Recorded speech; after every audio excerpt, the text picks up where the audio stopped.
What if almost everything you've been told about life, freedom, and happiness is a carefully crafted illusion? Imagine for a moment that the world around you is a stage, and you're the actor, except you never agreed to the script. You were born into it. You grew up repeating the lines. You were told what to value, what to chase, what to believe. And yet somewhere deep inside, you feel it. That quiet whisper telling you something doesn't add up. You sense the mask slipping, but you can't quite put your finger on what's wrong. This is the great deception of modern society, and it's everywhere. From the moment we're old enough to understand the world, we're handed a dream. We're told that if we study hard, work hard, play by the rules, and keep moving forward, we'll find happiness. The system promises us freedom, prosperity, and progress. It tells us that each generation is moving upward, breaking limits, stepping into a brighter future. And on the surface, it all looks convincing. We live in an age of technology, of abundance, of endless possibilities. At least, that's the story. But if progress is so real, why are so many people drowning in anxiety, depression, and loneliness?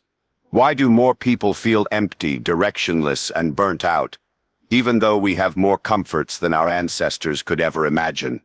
Why does the dream of modern life feel so strangely hollow? This is where the mask begins to slip. Because what society promises and what it delivers are not the same thing. You see, progress was sold to us like a miracle cure, but nobody mentioned the side effects. Nobody told you that the system designed to free you would also chain you. Nobody told you that the abundance of choices could leave you feeling more trapped than ever before. Think about it. We were told education would open every door. But instead, millions graduate into a lifetime of debt, spending decades trying to escape a financial hole they never dug. We were told technology would connect us, yet most people feel more isolated than ever, scrolling endlessly through screens that give the illusion of connection without the depth of real human bonds. We were told careers would bring purpose, but more often they drain the spirit, leaving people exhausted, working jobs they secretly hate just to keep surviving. The promise of progress is seductive because it's half true. Yes, we have more comfort, more access, more tools than any generation before us. But the human soul doesn't thrive on comfort alone. Comfort without meaning is just a softer prison, and that's the part nobody tells you. Society presents the illusion of freedom. You can choose your career, your clothes, your phone, your favorite fast food chain. But these choices are distractions, small variations within a narrow box. The larger script is already written. You're born, you're taught to consume, you chase money, you spend it on things you don't need, and you pass the cycle down to the next generation. The system doesn't want you asking deeper questions like, who benefits from me living this way? Why do I feel so restless in a world that has given me everything it promised? And so, people keep moving, keep chasing, keep filling the void with more. More money, more stuff, more validation, never realizing the game is rigged. It's a hamster wheel dressed up as a racetrack. You run faster and faster believing you're making progress. But in reality, you're going nowhere. Here's the cruel truth. The great deception of modern society is not that it withholds happiness from you. It's that it tricks you into looking for happiness in all the wrong places. It whispers that fulfillment lies in the next promotion, the next purchase, the next vacation, the next relationship. And every time you get it, the satisfaction fades, forcing you to start the cycle again. Meanwhile, deep inside, a quiet emptiness grows. That's why so many people, despite having everything, still lie awake at night wondering, is this it? Is this all life is supposed to do? It's the silent crisis of our age, people drowning in abundance but starving for meaning. The irony is hard to ignore. Our ancestors had less comfort, less convenience, less choice, but they often had stronger communities, clearer roles, and a sharper sense of what mattered. We've traded simplicity for complexity, but in the process, we've lost the clarity that gave life weight and direction. Modern progress has given us everything except the one thing we need most, a reason to live. And this is where the deception becomes dangerous. Because when people feel lost, when they feel empty, they're easier to control. A restless society is a distracted society, and a distracted society doesn't ask questions. It consumes, it obeys, it scrolls. The very system that promised freedom quietly thrives on your confusion. This isn't to say progress is evil. It's not about rejecting technology, comfort, or modernity. It's about recognizing the trap hidden inside it. The problem isn't that we have these tools. It's that we've been taught to worship them, to define ourselves by them, to use them as substitutes for meaning. And so here we are, living in a world that looks advanced but feels broken, surrounded by noise, but starved of truth, promised happiness, but sold distractions. Every day, people wake up, put on the mask, and pretend they're fine. But underneath, they know. Something isn't right, something doesn't add up. The great deception of modern society isn't just out there, it's inside us. It's the false belief that comfort equals happiness, that progress equals purpose, that more equals better. And until we confront that lie, we'll keep running on the hamster wheel, chasing a finish line that doesn't exist. When you step back and really look at how modern society functions, you start to see the hidden machinery working behind the curtain. On the surface, everything looks random: politics, media, trends, what people pelt about, what they buy, what they fight over. But if you peel back the layers, you realize none of it is random at all. It's designed. The game is structured so that most people live their entire lives playing roles that someone else wrote for them. And the most disturbing part, almost nobody notices. Powerful systems run on one basic principle: control the story, and you control the people. Throughout history, kings and emperors understood this. Religion, laws, traditions, these were the tools of order. Today, the methods are far more sophisticated. You don't need chains when you can manipulate attention. You don't need soldiers at every street corner when you can program people's beliefs through glowing screens. Modern media isn't just entertainment. It's engineering.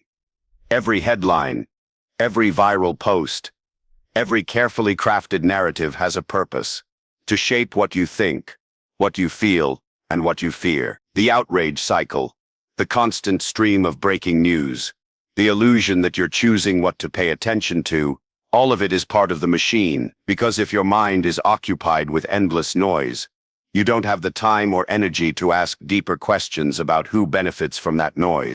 Corporations run on the same model. Their survival depends on you believing you're incomplete.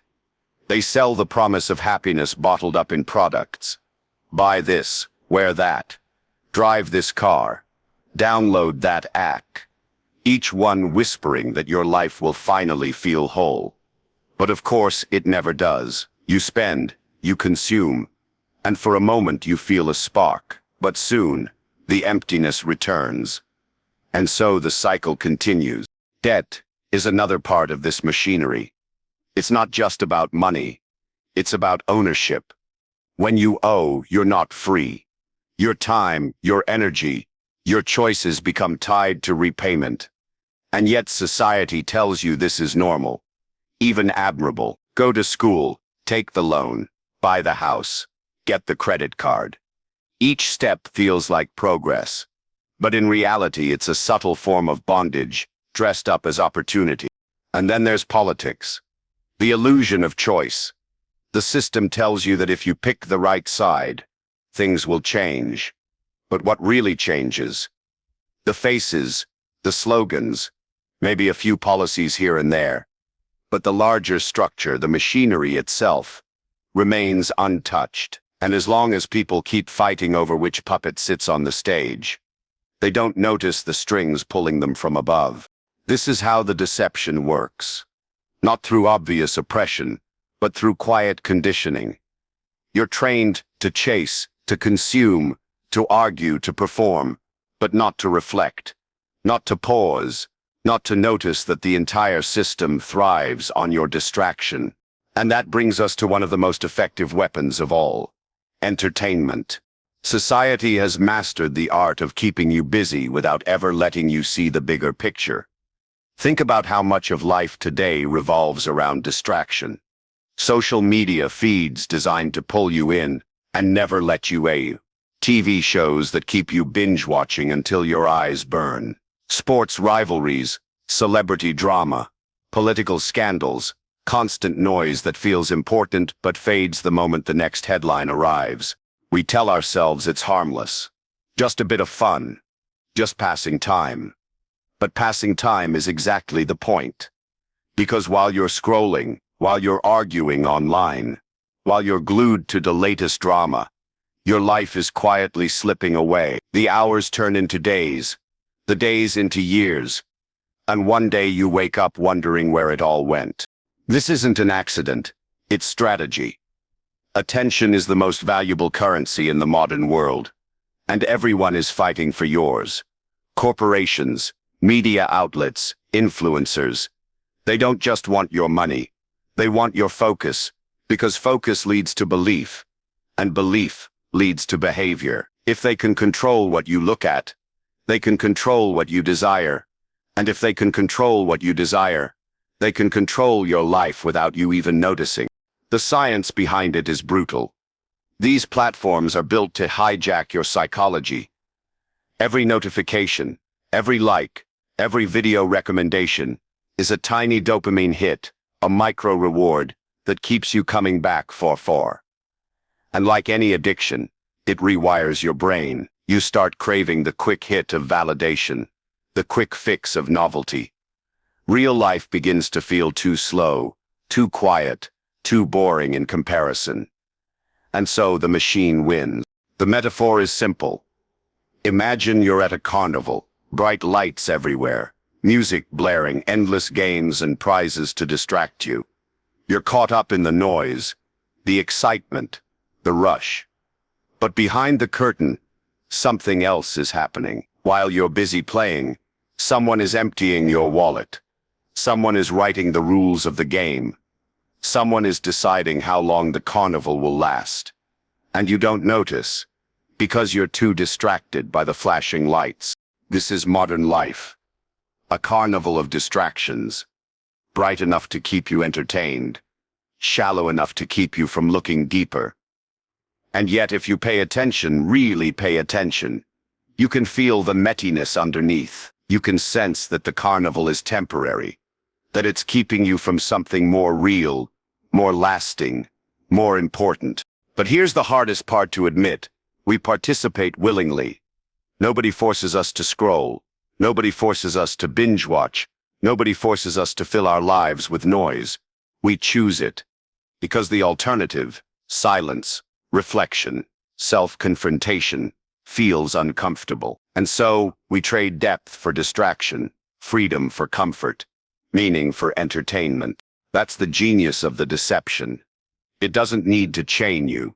It just needs to keep you comfortable enough, not to rebel, busy enough not to notice, entertained enough not to care.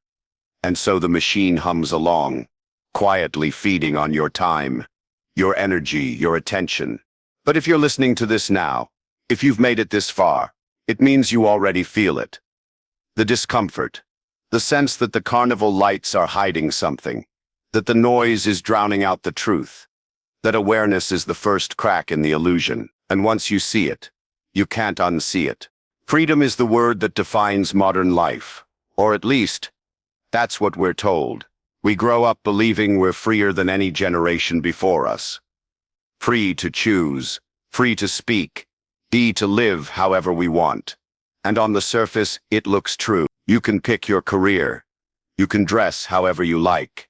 You can buy whatever suits your taste. 1,000 brands compete for your attention. 1,000,000 voices shout their opinions online, and endless paths appear in front of you. But when you look closer, that freedom starts to look less like liberation and more like illusion. Because what kind of freedom is it when every choice you make is shaped by advertising, peer pressure, and invisible algorithms nudging you one way or another? What kind of freedom is it when choice really means picking between 2 or 3 pre-approved options that all serve the same system? We're told we can be whoever we want. Yet how many people actually break free from the script? Go to school, get the job, buy the house, keep up with trends, retire when you're owed. This isn't freedom. It's a cage with colorful wallpaper. A prison designed to look like paradise. Choice overload is part of the trick. We live in a world where you can choose from hundreds of TV shows, thousands of brands, endless apps. At first, it feels empowering, but eventually it becomes paralyzing. You're drowning in options, but none of them actually lead to deeper fulfillment. The system knows this. It gives you just enough variety to make you feel free, but not enough depth to help you escape. Think about how it plays out in everyday life. You can choose your phone, but every phone is designed to keep you addicted. You can choose your job, but most jobs still revolve around trading your time for survival. You can choose your leaders, but the machinery of politics ensures the core of the system stays the same. That's not freedom. It's the illusion of freedom. And here's the thing. Illusions are powerful. If people believe they're free, they're easier to control. They won't revolt. They won't question. They won't push back. They'll play their part, proudly, thinking they're making their own choices, when in reality the boundaries of those choices were already set for them. It's like living in a giant maze. From inside, it feels like you're moving wherever you want, making decisions at every turn. But from above, from the perspective of the system, you're just circling within walls you'll never see. The maze was built for you, and no matter which path you take, the architect remains in control. This is why so many people feel restless. Deep down, the human spirit knows when it's confined. Even if the cage is gilded, even if the bars are invisible, something inside you feels the weight of it. You sense that your so-called freedom isn't the real thing. And that's when the anxiety creeps in. That's when the unease starts to whisper in the back of your mind. And the cost of ignoring this whisper is devastating. Because what happens when an entire generation lives inside an illusion, convinced they're free but secretly restless? You get what we're seeing today: rising rates of depression, skyrocketing anxiety, and entire communities disconnected from others and each other. You get people living for the weekend, waiting for retirement, or numbing themselves with distractions just to get through the day. The tragedy of modern society is that people are starving for meaning in a world that offers them everything but. It's not that people don't have enough. It's that they don't know what enough even means anymore. They've been taught to measure life in possessions, achievements, and appearances, and when those things fail to fill the void, they don't know where else to turn. Look at the younger generation, born into a digital world, raised on constant noise, always comparing themselves to carefully filtered versions of other people's lives. They were promised opportunity, but instead they inherit burnout and confusion. They chase trends that fade in days, build identities around things that change overnight, and wonder why they feel so hollow. It's not their fault. They were handed a broken script. The cost of blindness isn't just personal, it's generational. Each time a person settles for the illusion, they pass the same script to the next wave. Work hard, buy more, stay busy, don't ask questions, and the cycle repeats. Unless someone decides to break it. And yet, breaking it isn't easy. Because the illusion is comforting. It's safer to believe you're free. Safer to believe you're happy.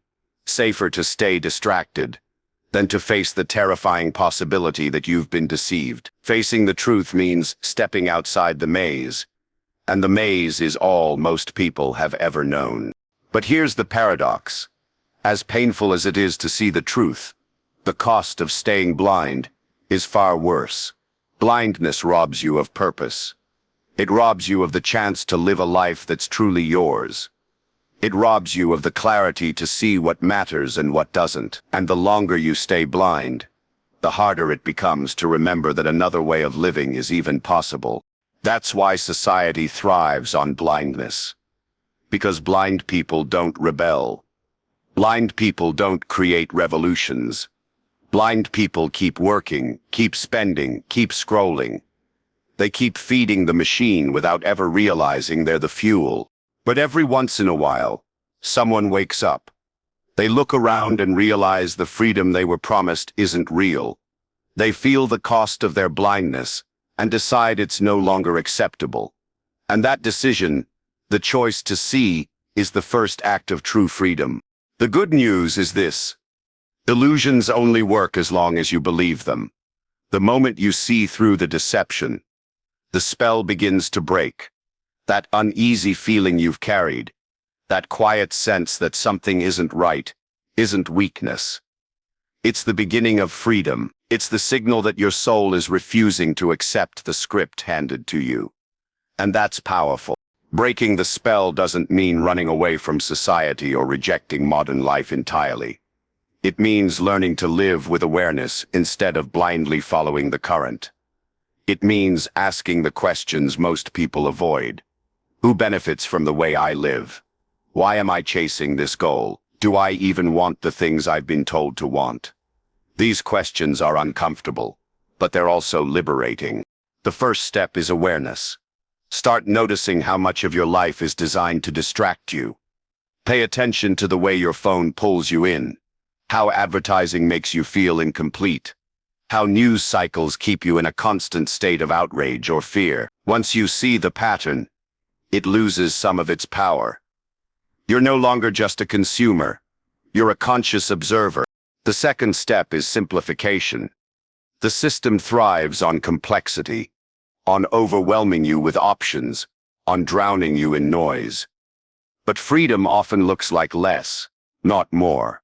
Fewer distractions, fewer meaningless obligations, fewer fake desires planted in your mind. Minimalism isn't about owning nothing. It's about owning yourself. When you strip away the excess, you begin to see what actually matters. The third step is reclaiming your focus. Attention is the currency of this age, and every time you give it away mindlessly, you're paying into the machine. But when you take it back, when you invest it in things that feed your soul instead of draining it, you become harder to control. Read deeply instead of scrolling endlessly. Create instead of just consuming. Spend time in silence instead of drowning in noise. These small acts are rebellion. The fourth step is courage. Because once you see through the illusion, society will try to pull you back in. People will question you, criticize you, maybe even mock you. Why aren't you chasing what everyone else is chasing? Why aren't you distracted like the rest of us? But freedom has always required courage. To think differently, to live differently, to reject the comfortable lie in favor of the uncomfortable truth. And this is where wisdom comes in. Philosophers and thinkers across centuries warned about the very traps we face today. The Stoics taught that true freedom comes not from external things, but from mastery of the self. Ancient teachers reminded us that wealth, status, and possessions are fleeting, but character and clarity are eternal. These aren't just abstract ideas. They're survival guides for escaping the great deception. Because in the end, the real battle isn't out there. It's in here. It's inside your mind, your habits, your choices. The world will always try to deceive, distract, and control. But you get to decide whether you'll play along or step outside the game. That choice, small as it may seem, is revolutionary. And if you're hearing this right now, you already have something most people don't. Awareness. You wouldn't have listened this far if part of you wasn't searching for more, craving truth, wanting to live differently. That hunger is rare, and it's worth protecting. So here's the truth. Modern society doesn't want you to think for yourself. It doesn't want you to slow down. It doesn't want you to ask questions. Because the moment you do, the illusion begins to crumble. And when enough people wake up, the system loses its grip. But it all starts with one person. One choice. Yours. Imagine a life where you're no longer pulled by invisible strings, where your choices are truly yours, not just echoes of advertising or algorithms. Imagine breaking the cycle of distraction and living with intention, clarity, and purpose. That's the life waiting on the other side of the deception. Not a perfect life, not an easy life, but a real one. And that's the life worth fighting for. So the next time you feel the pull of endless scrolling, the urge to chase something shallow, or the pressure to live by society's script, pause. Ask yourself, is this really me, or is this the illusion talking? Every time you ask that question, you take a step closer to freedom. Because here's the great secret. The illusion only works if you play along. And the moment you stop, you've already won. If you've made it this far, it means you're different. You're not here just to be entertained. You're here because you sense the truth. And if this message resonates, don't keep to yourself. Share it. Speak it. Live it. Become the reminder to others that life doesn't have to be a carnival of distractions, a maze of illusions. It can be something deeper. Something real. This is the great deception of modern society. But once you see it, once you name it, you've already begun to break free. So here's the final question. Will you go back to sleep, or will you wake up and take the first step toward living a life that's truly yours? The choice has always been yours, even if they tried to convince you otherwise. And if you want to keep diving deeper into truth, wisdom, and freedom, join this journey, subscribe, share this with someone who needs to hear it, and let's keep pulling back the curtain together. Because the illusion is strong, but awareness is stronger.